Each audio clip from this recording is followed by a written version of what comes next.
مجھے اپنے گھر کا نوکر بہت اچھا لگتا تھا۔ وہ ایک جوان لڑکا تھا۔ مجھے شروع سے ہی جوان لڑکے بہت زیادہ پسند تھے۔ میں نے جب اسے پہلی دفعہ دیکھا تو یہی سوچا تھا کہ اسے گھر کے کام بھی کرواتی رہوں گی اور کچھ دل کی بڑاس بھی نکالتی رہوں گی، لیکن مجھے اندازہ نہیں تھا کہ وہ 17 سالہ لڑکا موقع ملنے پر میری عزت تار تار کر دے گا۔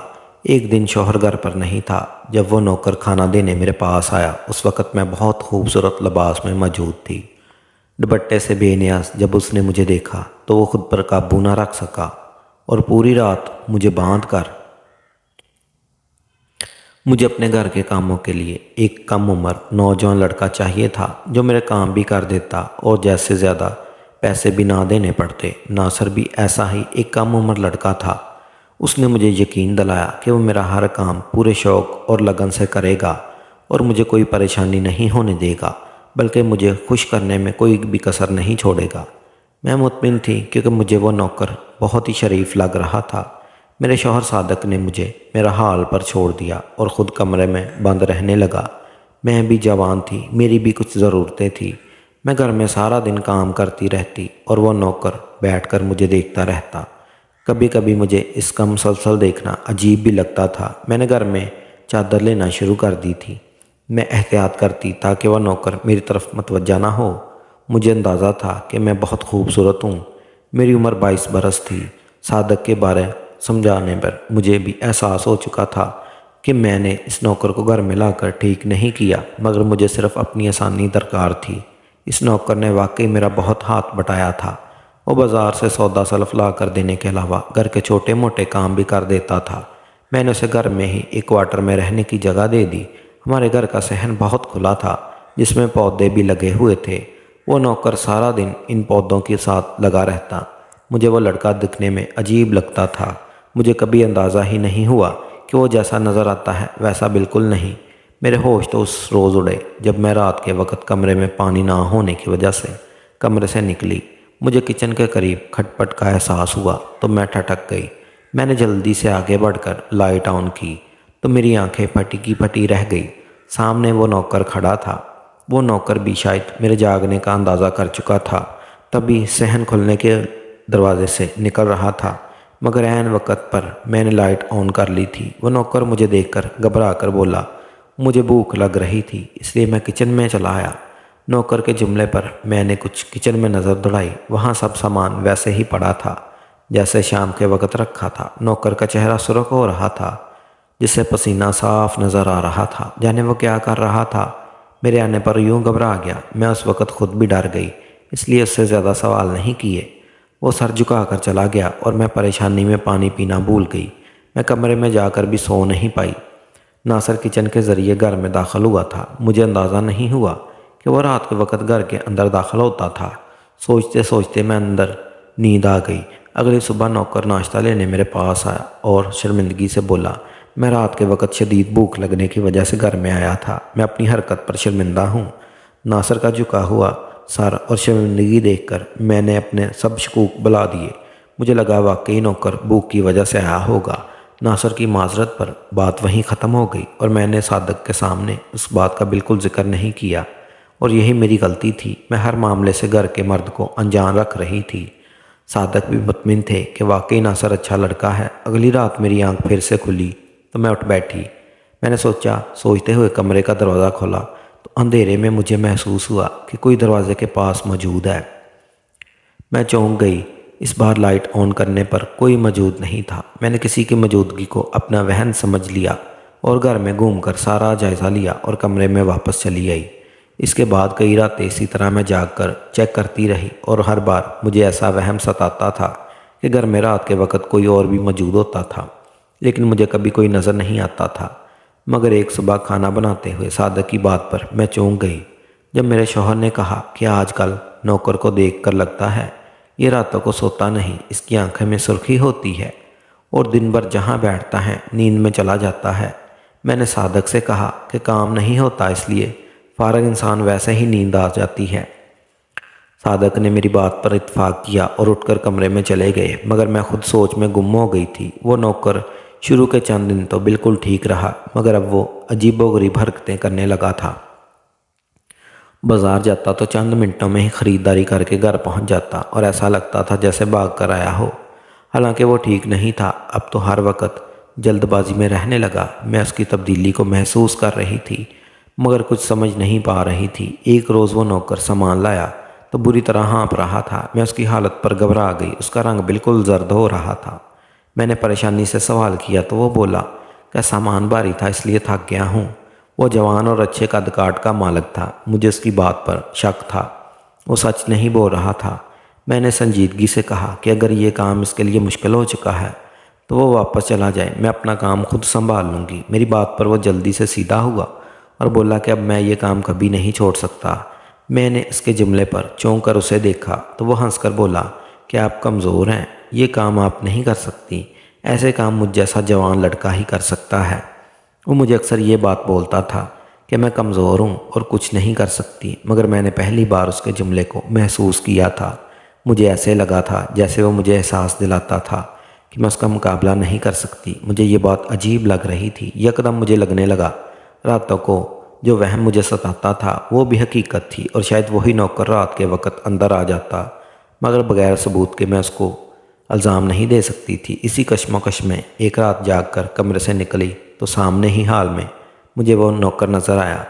اس رات چاند رات پورے جوبن پر تھا، اس لیے کھلی کھڑکی سے روشنی اندر آ رہی تھی۔ چاند کی روشنی میں اس نوکر کی جو حرکت کرتے ہوئے میں نے دیکھا وہ مجھے حیرت سے ساکت کر گئی۔ میں پھٹی پھٹی آنکھوں سے اس کو دیکھ رہی تھی۔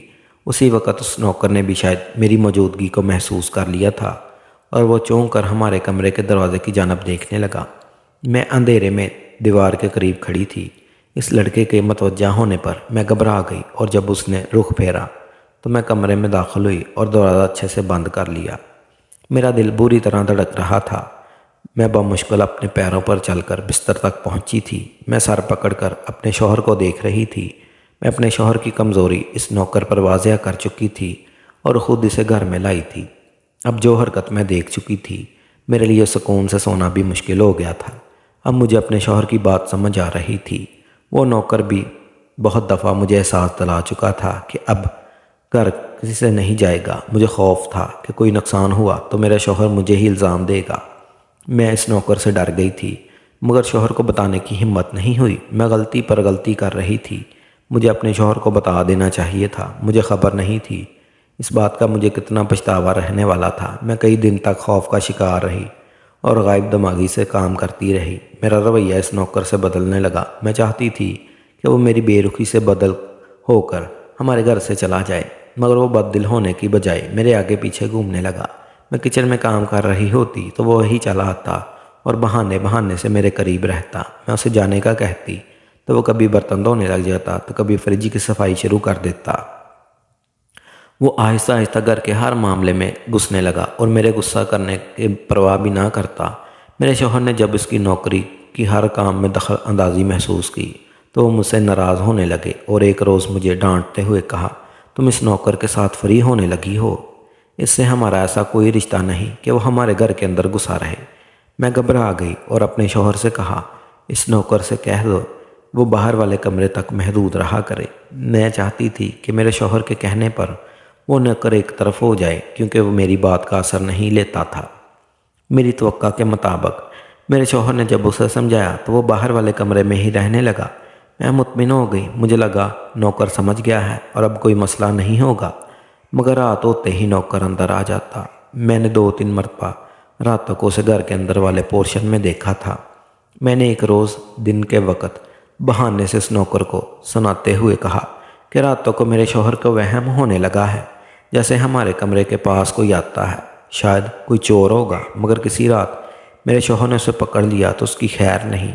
مجھے لگا میں اس نوکر کو اس بات سے ڈرا سکوں گی، مگر اس کے جواب نے میرے رونگٹے کھڑے کر دیے۔ وہ مجھے بولا کہ آپ کے شوہر تو رات کو دوا لے کر سو جاتے ہیں اور اس کی دوا کی وجہ سے وہ جاگتے بھی نہیں۔ اس نوکر کی یہ بات مجھے پریشان کر دیا تھا۔ اس کی بات بالکل ٹھیک تھی۔ میرا شوہر اپنی بیماری کے بعد رات کو سکون کے لیے نیند کی دوا لے لیتے تھے، مگر ہم نے یہ بات کبھی کسی کو نہیں بتائی تھی اور اس نوکر کو تو میں نے اس بات کی خبر تک نہیں ہونے دی تھی۔ نہ جانے وہ کیسے جان گیا تھا۔ میرے شوہر رات کو دوا لیتے تھے۔ خوف سے میری حالت خراب ہونے لگی۔ مجھے یقین ہو گیا اس لڑکے کی نیت ٹھیک نہیں۔ میں سوچنے لگی کہ اپنے شوہر سے کہہ دوں اس نوکر کو اب گھر سے جانے کا بول دیں، حالانکہ مجھے خوف تھا اب اس بات کا بھی فائدہ نہیں رہا تھا، مگر میں کوشش کرنا چاہتی تھی۔ لیکن میرے کچھ بتانے سے پہلے ہی میرے شوہر کے ماموں کا انتقال ہو گیا۔ صبح سے میرے ہمیں طلاع ملی تو میرے شوہر نے میری تیاری کی اور مجھے کہا کہ جنازے میں شرکت کرتے ہی واپس لوٹ آئیں گے۔ میں اس نوکر کے ساتھ اکیلے رکنے کا سوچ کر گھبرا رہی تھی۔ ہم اپنا گھر اس نوکر کے حوالے کر کے بھی نہیں جا سکتے تھے۔ مجھے یہ اطمینان تھا کہ میرے شوہر شام ہونے سے پہلے لوٹ آئیں گے، کیونکہ ان کے ماموں کا گھر اسی شہر میں تھا۔ میرے شوہر گھر سے نکلے تو میں نے بہانے سے اپنی ہمسائی عورت کو اپنے گھر بلا لیا۔ وہ نوکر اس عورت کے آنے پر اپنے کمرے میں جا کر بند ہو گیا۔ میں سارا دن سکون سے کام کرتی رہی، مگر جب دن ڈلا تو وہ عورت اٹھی اور کہنے لگی وہ مزید میرے ساتھ نہیں بیٹھ سکتی، اسے اپنے گھر میں بہت کام ہے۔ میں نے بھی اسے جانے کا کہہ دیا، کیونکہ میرے اندازے کے مطابق میرے شوہر گھر آنے والے تھے۔ وہ عورت چلی گئی اور شام سے رات ہو گئی، مگر میرے شوہر گھر واپس نہیں آئے۔ میں بری طرح پریشان ہو گئی اور بار بار اپنے شوہر کو کال ملانے لگی۔ وہ نوکر بھی مجھ سے سوال کرنے لگا میرے شوہر گھر کب آئیں گے۔ میں نے اسے ڈپٹ کر اپنے کمرے میں جانے کا کہا، مگر وہ ڈٹ کر کھڑا رہا۔ اسی دوران میرے شوہر نے کال کی اور پریشانی سے مجھے بتانے لگے کہ ان کے ماموں کے بیٹے نے دبئی سے آنا تھا، اس کی فلائٹ لیٹ ہو گئی، جس کی وجہ سے جنازہ نہیں ہو پایا۔ اب فجر کے وقت جنازہ تھا۔ میرے شوہر بھی وہیں رک گئے، جنازہ پڑھ کر ہی واپس آئیں گے۔ میں اپنے شوہر کی اس حرکت پر بہت غصہ ہوئی، مگر کال پر کچھ نہیں کہہ پائی۔ قصور میرا ہی تھا۔ میں نے اپنے شوہر کے سامنے ہمیشہ اس نوکری کو اچھا بیان کیا تھا، جو محسوس کرتی تھی وہ چھپا گئی۔ اب وہ اسی نوکر پر یقین کر کے وہاں رک گئے اور مجھے ہدایت دی کہ رات کو اندر والا پورشن لاک کر لینا، اور نوکر باہر کمرے میں پڑا رہے گا۔ اس نوکر نے بھی کال سن لی تھی۔ میں نے اسے کہہ دیا آج رات کا کھانا نہیں بنا سکتی، اس لیے وہ جا کر سو جائے۔ میں اٹھ کر اپنے کمرے میں جانے لگی۔ میں یہ بات چھپا نہیں سکتی تھی کہ میرے شوہر اس رات گھر نہیں آئیں گے۔ وہ نوکر سب جان چکا تھا اور خالی گھر اس کے سامنے تھا۔ میرے بارے میں بھی اسے خوب پتہ تھا کہ میں ایک ڈرپوک اور کمزور لڑکی ہوں، جبکہ میری آنکھوں میں تو اس رات کا منظر ٹھہر گیا جب چاند کی روشنی میں آدھی رات کو میں نے اس پٹھان لڑکے کو دیکھا تھا۔ خوف سے میری حالت خراب ہو رہی تھی۔ جلد بازی میں مجھے یہ بھی بھول گیا کہ میں نے اس نوکر کو بیٹھک میں بھیج کر باقی پورشن لاک کروانا تھا۔ میں کمرے میں پہنچ کر بستر پر ڈٹ گئی۔ میں سمجھ نہیں پا رہی تھی مدد کے لیے کسے بلاؤں۔ میرا گھرانہ اور دوست احباب دوسرے شہر میں رہتے تھے۔ میرے سسرال والے سب جنازے میں شرکت کے لیے گئے ہوئے تھے۔ میں نے ہمدردی میں کتنی بڑی غلطی کر دی تھی، مجھے اب احساس ہو رہا تھا، حالانکہ میرے گھرانے نے اسی ہمدردی کے بدلے اتنا بڑا دھوکہ جھیلا تھا۔ میرے بھائی نے بھی ایک دوست کے والد کی وفات ہونے پر ہمدردی میں اسے اپنے گھر میں پناہ دی تھی اور کہا تھا کہ جلد اس کا دوست اپنی رہائش کا کہیں بندوبست کر لے گا، مگر ابھی وہ پرانے گھر میں نہیں جا سکتا جہاں وہ اپنے ماں باپ کے ساتھ رہتا تھا، کیونکہ وہ گھر کرائے کا تھا۔ بھائی کا دوست بہت شریف اور اچھا تھا۔ ہم سب نے اسے گھر کا فرد مان لیا تھا، مگر چند روز بعد میرے بھائی کا وہی دوست اکیلے گھر میں موقع ملنے پر میری بڑی بہن کے ساتھ زبردستی کرنے لگا۔ ہماری قسمت اچھی تھی کہ عین وقت پر میرے والد گھر لوٹ آئے اور میری بہن کو بچا لیا تھا۔ بھائی کا دوست گھر سے بھاگ گیا تھا اور دوبارہ نہیں ملا تھا۔ میں اتنا بڑا دھوکہ کھانے کے بعد بھی اس نوکر سے ہمدردی کر بیٹھی تھی۔ اب خود خوف زیادہ کمرے میں پڑی تھی۔ رات گہری ہوتی جا رہی تھی۔ اچانک میرے کمرے کا دروازہ کھلا۔ میں گھبرا گئی، مگر یہ دیکھ کر ساکت رہ گئی کہ وہ نوکر کھانا لیے میرے کمرے میں آ گیا تھا۔ میں اسے بے یقینی سے دیکھ رہی تھی۔ وہ نوکر جو پہلے لنگڑا کر چلتا تھا اس وقت بالکل ٹھیک چل رہا تھا۔ میری حیرت پر وہ ڈٹائی سے بولا کہ میں معذور نہیں ہوں، میں نے جھوٹ بولا تھا تاکہ مجھے آپ کے گھر میں پناہ دیں۔ وہ مجھے کھانا دیتے ہوئے بولا کہ آپ کا موڈ نہیں تھا تو آج میں نے کھانا بنا لیا۔ میں اس کی جرت پر حیران تھی۔ وہ ہمارے گھر میں آنے کے لیے لاچاری کا جھوٹ بول چکا تھا اور مجھے تنہا پا کر کمرے تک بھی آ گیا تھا۔ میں اس وقت اسے اپنے شوہر کا ڈراؤ بھی نہیں دے پائی تھی۔ میں نے جھوٹ بولتے ہوئے کہا کہ کھانا لے جاؤ، مجھے بھوک نہیں ہے، میں اپنے بھائی کا انتظار کر رہی ہوں۔ میرا بھائی کچھ دیر تک یہاں پہنچ جائے گا تو میں اس کے ساتھ کھانا کھاؤں گی۔ مجھے لگا کہ میرے بھائی کے آنے کا سن کر وہ نوکر ڈر جائے گا اور کمرے سے چلا جائے گا، لیکن وہ میری بات پر حیرت سے بولا کہ اچانک آپ کا بھائی کہاں سے آ رہا ہے؟ اب تو رات کے 12 بج رہے ہیں۔ اس کے بعد سے صاف ظاہر ہو رہا تھا کہ اسے میری بات پر یقین نہیں آیا تھا۔ میں بولی کہ میرے شوہر نے پروگرام بدلتے ہی میرے بھائی سے کہہ دیا تھا شام کو روانہ ہونے کی وجہ سے میرا بھائی اب پہنچے گا۔ میں نے غصے سے اس نوکر کو کہا کہ میرے گھر کے معاملات میں دخل مت دو اور اپنے کمرے میں چلے جاؤ۔ میں غصہ کر کے اسے نوکر کو بھیجنا چاہ رہی تھی مگر اس نے اٹھ کر کمرے کو اندر سے لاک کر دیا۔ اس رات اس نوکر نے میرے ساتھ جو کیا میرے تو ہوش ہی اڑ گئے تھے۔ مجھے اس رات اپنی غلطی کا شدت سے احساس ہوا تھا مگر میں کچھ نہیں کر پائی۔ اگلی صبح میں خوف سے رو رہی تھی جب اس نوکر نے مجھے اپنے بارے میں سب بتایا۔ اس نوکر کے انکشاف نے مجھے لرزا کر رکھ دیا تھا۔ میرا شوہر دن کے وقت گھر پہنچے تو میری حالت خراب ہو رہی تھی۔ وہ گھبرا گئے اور مجھے سنبھالنے لگے۔ میرے شوہر نے اس نوکر کو بلایا تو تب پتہ چلا کہ وہ لڑکا غائب تھا۔ میرے شوہر الجھ سے گئے۔ انہیں لگا نوکر بازار گیا ہے جبکہ میں جانتی تھی وہ گھر سے بھاگ گیا ہے۔ میں بری طرح روتی جا رہی تھی۔ میرا شوہر کچھ سمجھ نہیں پا رہے تھے۔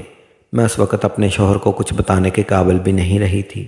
میری غلطی یہ تھی کہ میں نے گھر کے مرد سے پوچھے بنا اس نوکر کو گھر میں رکھا۔ اس روز شام تک جب وہ نوکر واپس نہیں آیا تو میرے شوہر کھٹک گئے۔ میرا مسلسل رونا اور نوکر کی گمشدگی میرے شوہر کو شک میں مبتلا کر گئی۔ وہ مجھ سے سوال کرنے لگے ان کے پیچھے کیا ہوا۔ میری حالت ابتر ہو رہی تھی۔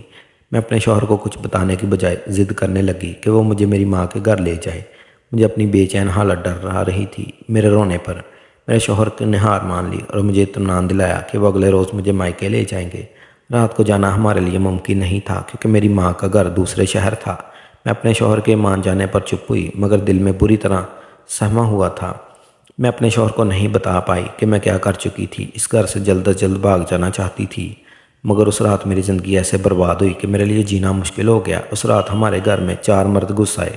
انہوں نے میرے شوہر کا گریبان پکڑ کر پوچھا کہ ناصر کہاں ہے جو ہمارے گھر رہتا تھا۔ میں اور میرا شوہر پریشان ہو گئے۔ ناصر گھر سے بھاگ گیا۔ وہ مرد اب ہمارے گھر میں گھس کر ناصر مانگ رہے تھے۔ میرے شوہر نے ایمانداری سے انہیں بتایا کہ ناصر کل تک ہمارے گھر رہا، اب صبح سے غائب ہے اور ہم خود بھی نہیں جانتے وہ کہاں گیا۔ میرے شوہر نے سب سچ بتا دیا مگر ان مردوں کو میرے شوہر پر یقین نہیں آیا۔ وہ بولے کہ تم ناصر کو چھپا رہے ہو، تمہیں پیسے کا لالچ ہے مگر ہمیں ناصر چاہیے۔ میرے شوہر کو کچھ سمجھ نہیں پا رہے تھے۔ میں نے ڈرتے ڈرتے ان سبھی کو بتایا کہ ناصر شاید جان چکا تھا وہ اس کے پیچھے آئیں گے اس لیے وہ بھاگ گیا، ہمیں اس کی خبر نہیں۔ وہ لوگ ہمارے مسلسل انکار پر غصہ ہو گئے اور گھر کی تلاشی لینے لگے۔ میرے شوہر کو ان کی حرکت پر غصہ آیا جبکہ مجھے خوف تھا میرے شوہر کی طبیعت خراب نہ ہو جائے۔ وہ دل کے مریض تھے اور اسی وقت ان کا چہرہ زرد ہو رہا تھا۔ میرے شوہر نے غصے سے ان مردوں سے کہا ہمارے گھر سے چلے جاؤ ورنہ ہم پولیس کو بلا لیں گے۔ وہ لوگ میرے شوہر کی بات پر غصے سے ہمارے قریب آئے اور بولے کہ لگتا ہے تمہیں ابھی تک اندازہ نہیں ہوا ہم کون ہیں، ہم کسی سے نہیں ڈرتے، تو ہم سے زبان چلانے کی جرت کرو گے تو نقصان اٹھاؤ گے۔ میں اپنے شوہر کو خاموش رہنے کا بولتی رہی مگر وہ یہ سب برداشت نہیں کر پا رہے تھے۔ ان انجان مردوں کا ہمارے گھر میں گھس کر گنڈا گردی دکھانا میرے شوہر کا غصہ بڑھا رہا تھا۔ میرے شوہر نے جب ان کے دمکانے پر بھی غصے سے انہیں نکالنے کا کہا تو ایک مرد کو غصہ آ گیا اور اس نے اچانک پلٹ کر اپنی پستول سے میرے شوہر کے سینے پر فائر کھول دیا۔ میں چیخ کر اپنے شوہر کے قریب گئی مگر وہ خون سے لت پت زمین پر گر چکے تھے۔ وہ لوگ گھر سے چلے گئے اور میں ساکت سی اپنے شوہر کی لاش کے پاس بیٹھی رہ گئی۔ میری اندھی ہمدردی نے مجھے ایسا نقصان دیا جس کی بھرپائی ممکن ہی نہیں تھی۔ ناصر کا غیر معمولی پن میں کافی روز سے محسوس کر چکی تھی۔ پھر ایک رات تو چاند کی روشنی میں اسے پسٹل میں گولیاں ڈالتے بھی دیکھ لیا تھا۔ میں ڈرتی رہی مگر خاموش رہی اور جب میرے شوہر گھر پر نہیں تھے تو ناصر نے مجھے کمرے میں بند کر دیا تھا اور پوری رات کمرے کی کنڈی لگائے وہ بھی میرے کمرے میں بیٹھا رہا تھا۔ صبح کے وقت میرے خوف پر اس نے مجھے سچ بتایا کہ وہ سرائیکی قبیلے کا لڑکا ہے، اس کے باپ نے قتل کیا تھا جس کا بدلہ لینے کے لیے مقتول کے گھر والے اسے ڈھونڈ رہے تھے۔ وہ جھوٹ بول کر ہمارے گھر میں رہا۔ رات تک اٹھ کر وہ اندر آ کر چھپ جاتا تھا اور تاکہ وہ جان گیا تھا کہ میرے شوہر ہر بار نیند کی دعا لیتے ہیں۔ یہ بات جاننے کے بعد وہ خاموشی سے ہمارے گھر میں آ کر ہماری حفاظت کرتا رہا مگر وہ بازار میں آتے جاتے اپنے دشمنوں کی نظر میں آ گیا اور پچھلی رات بھی وہ اپنے دشمنوں کے خوف سے مجھے بچانے کے لیے کمرے میں بند کر کے ساتھ بیٹھا رہا مگر صبح ہوتے ہی معذرت کر کے چلا گیا کہ وہ اپنی وجہ سے ہمیں نقصان نہیں پہنچانا چاہتا، لیکن وہ گھر سے بھاگ کر بھی ہمیں نقصان پہنچا گیا تھا۔ میرے شوہر کی موت ہو گئی تھی اور میں جوانی میں بیوہ ہو کر ہمیشہ کے لیے اپنی ماں کے گھر آ گئی۔ میری زندگی اجڑ گئی۔ میں اپنے دیکھنے اور سننے والوں سے کہنا چاہتی ہوں کہ ہمدردی اور نیکی ضرور کریں، مگر سب کچھ ایک حد ہی میں اچھا لگتا ہے۔ کسی پر اتنا اندھا اعتماد نہیں کرنا چاہیے کہ ناقابل تلافی نقصان ہو، اور خاص طور پر نہ اپنے گھر کے مردوں سے پوچھے بنا کوئی فیصلہ لینا چاہیے، نہ کوئی بات چھپانی چاہیے، کیونکہ بعد میں سوائے پچھتانے کے ہمارے ہاتھ کچھ نہیں لگتا۔